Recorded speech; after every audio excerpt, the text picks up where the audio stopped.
Welcome to YOUCANIC. Today I'm going to show you how to spot a car that has been flooded. So a few tips.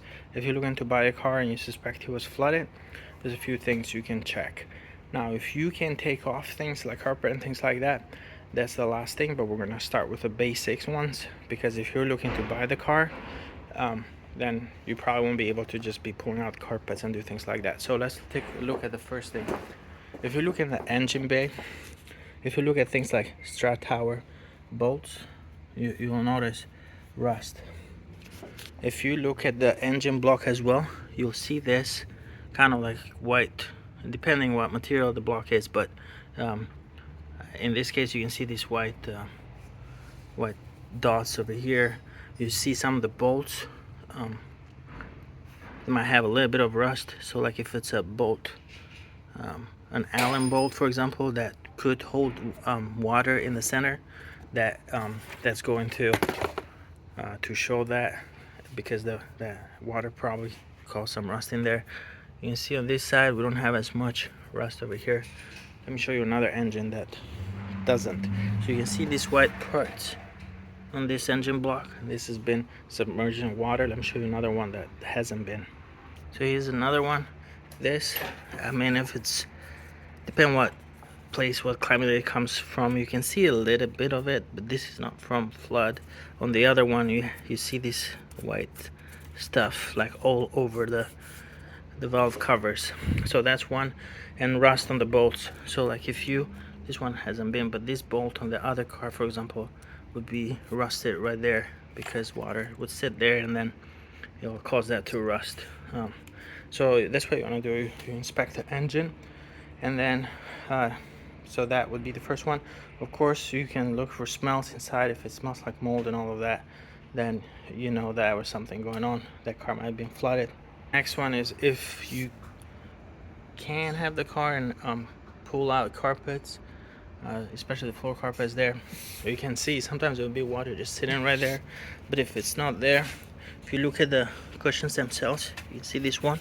This is actually from water damage in here. So that's another symbol. You might see mold and stuff, discoloring of the carpet. There's no reason for that. This foam, they have different color on the bottom and different color on top. You know, it just that's an indication of water damage right there. And the next thing is, if the car does start, you'll notice a lot of warning lights on, and that's usually because sensors or control modules might have been shorted and damaged. And then if you're using a scanner, if you use a full system scanner, they can get into all the different control modules on these modern cars. You will find that a lot of them have fault codes, but another sign of car that has been flooded is that when you try to connect to a certain control unit, you might get no response to the requested codes or no communication with the control module. So this here on this one, we have a couple of control modules that basically they're either shorted or the modules themselves are just were damaged. Yeah, you can see another one that says no response. So that's another sign that the car has been, you know,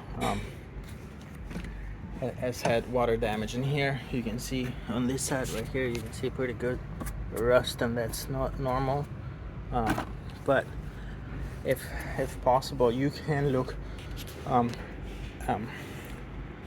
in other places, like in the trunk area for example, that shouldn't have any rust.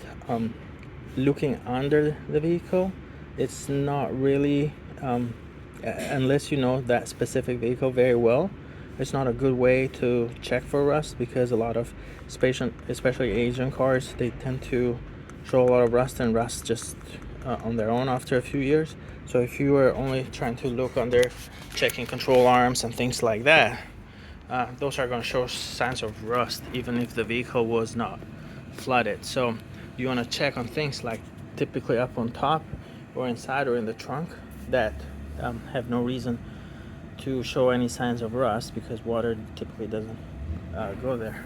And even things like top of strut tower, like we said earlier, things like that, those will be signs that the vehicle has been flooded in the past. And sometimes You got to keep in mind what part of the vehicle was flooded.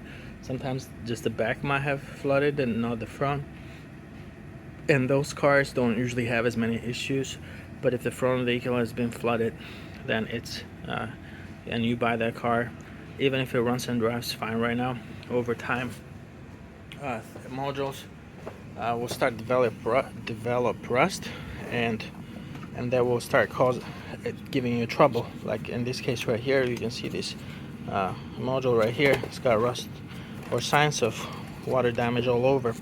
And even though at the moment it seems like it works fine, give it a few months, a couple of years, and you have just random electrical issues.